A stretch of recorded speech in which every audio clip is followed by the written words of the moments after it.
Top 5, number 1 is Roja, number 2 is Thakshak, underrated. Yeah, very underrated. Yeah. Thakshak, number 3 is Tal, number 4 is Dil Se, number 5 is Rang De Basant.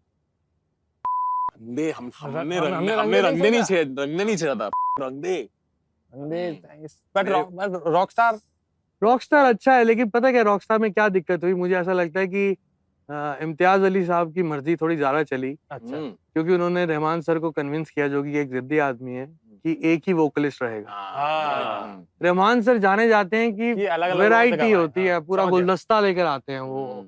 मतलब आप देखो ना, सपना अवस्थी और सुखविंदर सिंह को जोड़ दिया चाहिए हमें, टेक्सचर का मैच ही नहीं है कहीं, सही बात तो वो तो टेक्सचर के प्लेयर हैं। तो रॉकस्टार बहुत खूबसूरत कॉम्पोजिशंस हैं, बहुत क्रेजी प्रोडक्शन है, बट ये चीज बहुत अच्छी हुई कि मोहित चौहान सर का वोकल लिया गया, लेकिन कहीं ना कहीं टेक्सचर सारे गानों में एक था।